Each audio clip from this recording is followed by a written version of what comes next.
hunters throughout much of the whitetails range consider November prime time for deer hunting.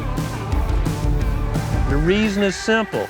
That's the peak of the rut throughout much of the whitetails range. But it's not just the peak of the rut, you lead into that with the pre-rut. And let's define that when, some does are receptive up to about 25% or so. There's enough does receptive that scent is through the woods, and bucks are literally moving more. Research has shown this. They're taking more steps each day. Some people confuse that with meaning their home range is bigger. That's not the case always. Deer, like humans, like I travel all over. Guys, Daniel and I, we work from Texas to Ontario and most places in between. And I got buddies that haven't left the county in several years. Deer tend to be more homogeneous than humans or more similar, but some bucks just naturally have a larger home range than others. Let's use a mile or 2 miles. That's a big difference, but as an average, and that seems to differ based on local food resources. The more food covering water are close to each other in repetition, the smaller home ranges tend to be. If it's a long ways between food or cover or water, deer tend to have to travel more to meet their daily needs. So again, on that pre-rut, we have some does receptive, but it's not most of them. Bucks are probably still tending scrapes. That's a communication hub, like a billboard. Hey, I'm here, I'm looking for a date, where are you? And they're probably communicating their social status, dominant buck or receptive doe. So scrapes are important. Most of that work or use may be at the nighttime, but at least they tell you deer are traveling through this area. And then you start seeing scrapes get leaves in them or not much use. That likely is telling us hunters that more than 25% of the does are now receptive. And there's no need to go to the billboard to look for a date or to scrape. There's so much scent in the timber, you're just cutting through the wind. You're looking, you're actively seeking a receptive doe. Most bucks, if not all bucks, are seeking or tending a receptive doe. That's what we're defining as the rut. That typically means, November 8th, November 10th, they're on for about a week, somewhere in there. It varies a little bit, but not a lot.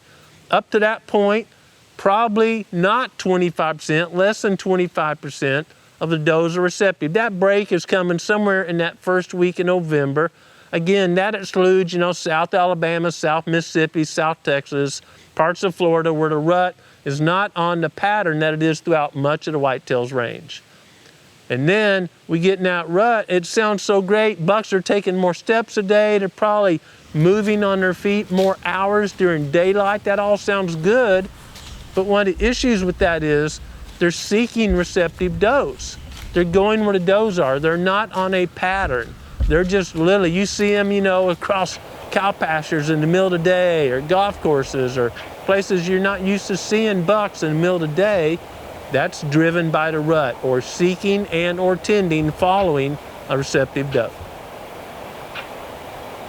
That's certainly an exciting time, but there's still more to come. We have the post rut, and we're falling off that curve. That's going to be when less than, again, 25% or so, there's no magic number there, but about 25% of does are receptive. That could be does that cycled early and did not get bred, or the pregnancy didn't take, whatever happened, or oftentimes it's just does that are a little bit later, and that's going to have a long tail on that, because that's going to also include female fawns that reach enough body size, 65, 70 pounds, again, depending on where you are, to reach puberty that first year. So that tail is going to stick out to January, February.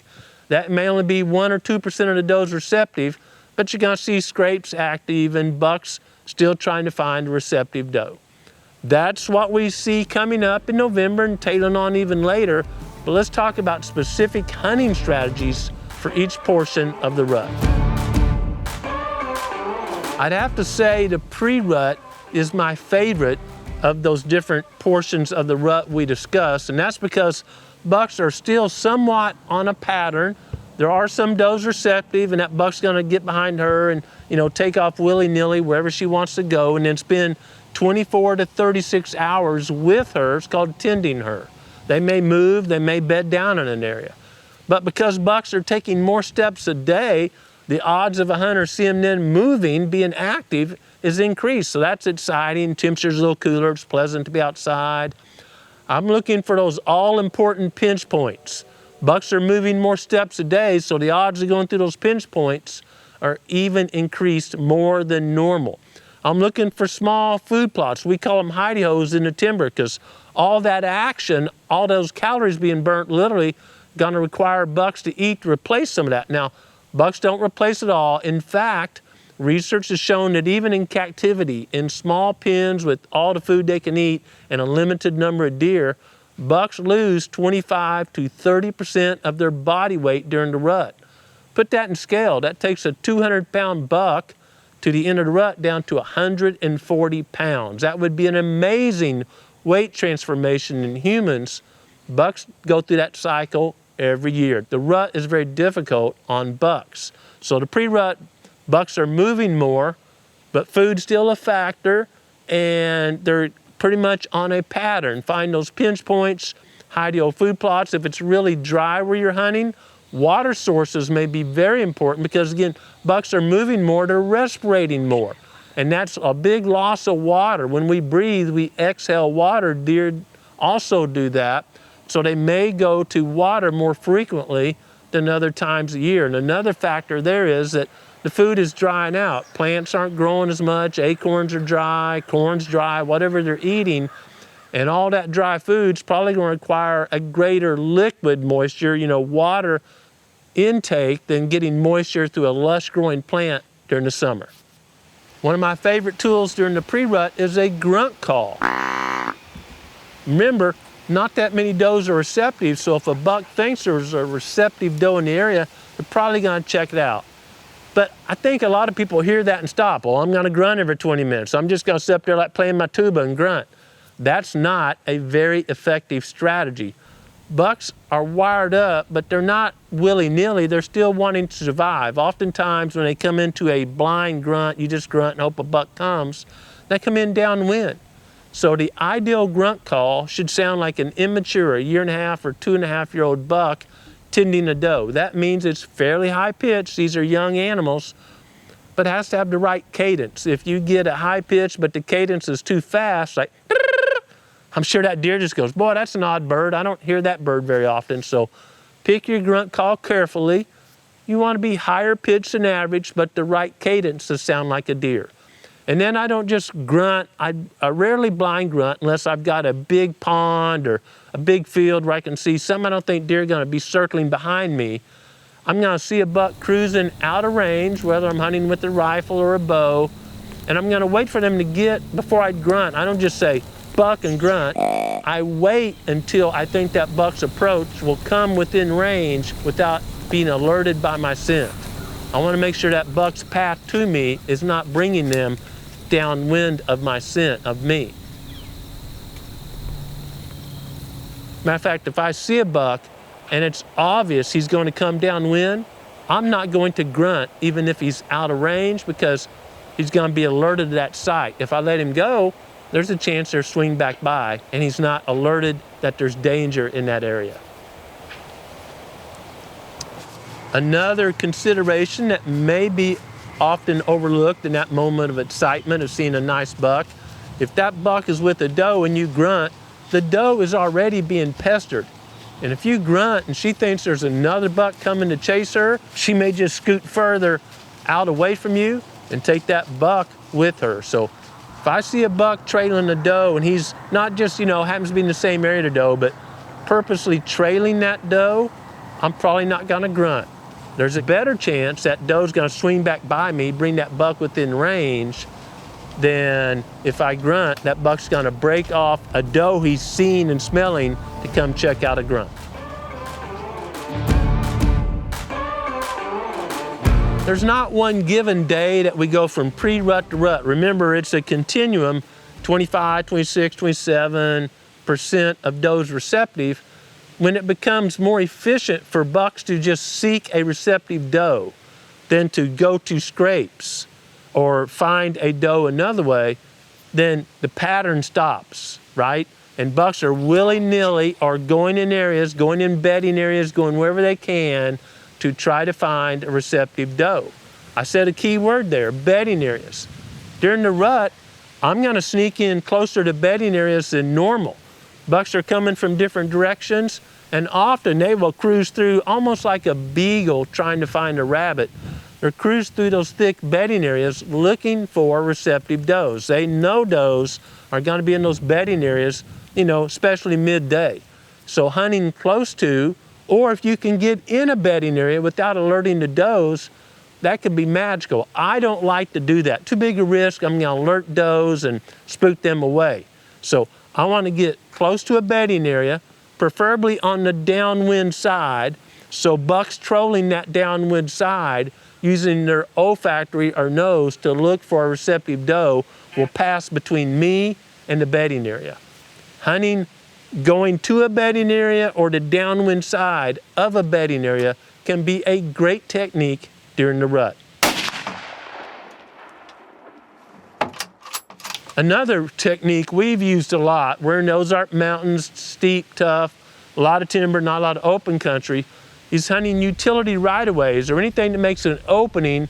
When we got the Winchesters out, it's firearm season, and we can see 300 yards or so through the timber. Not just a food plot where maybe deer have been a little alerted, we've harvested some does there or something, but boy, those power line right-of-ways or gas line right-of-ways, whatever, there's an opening through a lot of timber. And those bucks are moving a lot. We're gonna get on the end of that gives us a favorable wind and just spend a lot of time there. I promise you, well, I don't promise, I don't know where you're hunting, but here anyway, if we do that, we're going to see deer, and our odds of seeing a buck we want to tag are very high. A pretty significant proportion of bucks we have tagged with the Winchester have been over utility right-of-ways, where we're taking a view through timber where we don't normally hunt, and that just gives us a view in an area that bucks are not alert. They're just looking for a receptive doe. The wind's in your favor, you can hunt that spot multiple days. I want to stress that you don't burn out a stand just by hunting it. Burn out meaning alerting the deer in the area that that's a dangerous area to be. You do that by actually alerting deer. So if you've got a favorable wind on utility right-of-way and there's timber on both sides, that even if the wind's a little this way or a little this way, it's gonna hit that right-of-way and kind of channelize. It's gonna push our scent behind us, just like wind between tall buildings in a big city or big urban area. And if you hunt that 3 or 4 days in a row with the same wind and your wind's going behind you, there's almost no chance deer in front of you are being alerted. And so you may not see a buck one day and you think, goodness, I need to move locations. But remember, a receptive doe may be over here and get pushed across that right-of-way. Another observation is that oftentimes when does are receptive, they'll drop or leave their fawns in an area, just distance themselves from the fawns and go to a different portion of their home range. It's theorized or assumed that they do that so they don't have a bunch of bucks around those fawns. I often see bucks chasing does with no fawns around. That doesn't mean that was a barren doe at all. And along that same line of thought, if I've got, 10 does coming into a food plot every afternoon, my moultrie's showing me a bunch of does coming in, I may not hunt there because those does in a group, the odds of one of them being receptive are very slim. Certainly a buck may come downwind of that or bump them and scent check them, see if they're receptive. I'd rather be where I can see a long ways or get near that bedding area. If I can see into a bedding area, if I'm hunting on this hill with the Winchester and I can see in this hillside and we've cut cedars or there's a recent clear cut or something, and I can see into that bedding area without alerting deer, goodness, that's one of my favorite techniques. I've harvested some of my best bucks using that technique. The hills here in Missouri aren't 1,000 yards apart, so you can take that 200-yard shot or 300-yard shot from side of this ridge to the side of this ridge, and you're not alerting those deer, and because it's a hillside, you're seeing into it. If it's flat, you're just seeing brush, but looking into a hillside lets you see deer and have an open shot. Oh yeah, baby. Growing Deer is brought to you by Bass Pro Shops and Cabela's. Also by Green Cover Food Plots, Winchester, Moultrie Mobile, Fleet Outdoor Apparel, Morel Targets, Fourth Arrow, Scorpion Venom Archery, Case IH Tractors, Ward Laboratories, Burris Optics, G5 Broadheads, Prime Bows, and Redneck Hunting Blinds. We fall off that hump and now there's just a few does receptive again. Pinch points are always good any time of year. A great pinch point is one where you can approach, hunt, and exit without alerting deer, and of course deer have a reason to go through there. There's a bedding area on one end or a food source, or the cover you're hunting narrows down, whatever makes that a pinch point or a bottleneck. Those are good anytime. But we need to remember that food sources may have changed a lot between the start of the pre-rut and the post-rut. Ag fields may have been harvested, maybe the white oaks have been consumed or started to rot. They rot much faster with rain than red oaks. Maybe they've switched to a different species of red oak. So you want to always stay in touch or informed on what's the best food source where you're hunting at the time. A great way we do that, sounds a little rough, but you know, we're always harvesting does or something. When we're finished taking the meat off, we've deboned the deer, we're all done, we're gonna look in that rumen. And that's the best way to know what deer prefer to feed on right where you're hunting. Is it got red oak acorns, or is it all green from eating in a food plot, or whatever food source is in your area? There's nothing like looking in a rumen. We call that scouting from the skinning shed. And that becomes extremely important in the late season or the post-rut, because there are not many food sources. If you look now, boy, there's probably some green from food plots and different species, because we're planting blends from green cover, and probably some acorns. But when you get to late season, there's gonna be fewer choices for deer. It's like you're the last person in the buffet. You kind of take what's there, not what you want. Late season is that way for deer. And you hone in on what food sources they're using then. If the area you're hunting is pretty much the same, it's all cut corn or hardwoods or whatever, you can talk to a buddy. Hey man, congratulations on that deer you harvested. Did you check the rumen, what was in there? And that can give you a hint on where deer are feeding, even if you don't hunt the same property, but the habitat type is the same.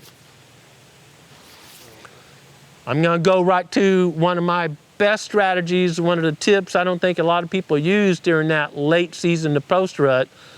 You probably, hopefully have harvested some does, and there may be, you know, a group of fawns, male and female fawns using a particular food plot. Your moultries show them in, they're just, every afternoon they're showing up. Well, if you've got a pretty healthy deer herd and you know from past experience those female fawns are weighing 60, 65, 70 pounds that time of year, some of them, maybe many of them, are gonna reach puberty and become receptive. But it's the first time they've been, you know, receptive or to the rut, or the first time they've been to a dance. They don't really know what to do. That's a time when I will use food plots to harvest bucks related to the rut. I've got a bunch of fawns coming in. There's probably some mature bucks circling downwind or even coming in that food source looking for a receptive fawn. There are not that many, so the bucks are gonna be keyed in on food sources or where deer are gathering during the late season. I remember a buck I harvested called the Trash Man. And when we shared that hunt, a lot of people said, oh, that's a young buck. But it was late season, it was muzzleloader season here in Missouri. And that buck had lost a bunch of weight. If you just looked at his body, you would have thought, gosh, that is a young deer. We got that comment a lot. But I knew that buck's rack, and I knew what he looked like early season. He had lost a ton of weight. And I harvested the Trash Man because there were a bunch of fawns coming to that food plot every day, and I used that to my advantage. These aren't maybe the latest, greatest, you know, boy, you got the latest widget or whatever techniques. These are time-tested and proven techniques to tag bucks during the pre-rut, the rut, and the post-rut. And you can apply them to your property. I'm gonna use pinch points. I'm gonna know the most preferred food source. I'm gonna know scrapes during the pre-rut. Finding some scrapes in a pinch point on the way to a bedding area, that's like a slam dunk. It's gonna take some scouting. You maybe have to get in your woods and scout right now. During the rut, I want to be close to cover is one strategy, downwind of cover, or if I'm hunting with a firearm, looking into cover, looking into the actual bedding area. I'm not as worried about food sources. I know bucks are gonna lose 30% of their body weight during that extended rut period. Obviously, they're not eating a lot. Yes, some bucks are killed on food plots during the rut, but I venture many more are killed off of food plots at that time of year. Post-rut, bucks are hungry. They're coming back to food sources. They're still wired up. Those testosterone levels are still high. Scrapes are gonna open back up. They may reach about 70, 80% of the activity that they had during the pre-rut. Once again, I want to find an area that's maybe a pinch point leading to a bedding area that once again has active scrapes, or if I've been successful at harvesting some does for a management program or just simply getting meat, and I know there's some fawns on one side of the property, I'm gonna have food sources where those fawns are going, knowing that sooner or later a mature buck is coming around. And I'm not forgetting when I'm hunting with a firearm, those utility way or power line right-of-ways, or maybe a new fence was put in, the landowner cleared off both sides of that. I'm looking for something that gives me a long view with cover on both sides. I hope you apply these techniques and just have a great fall.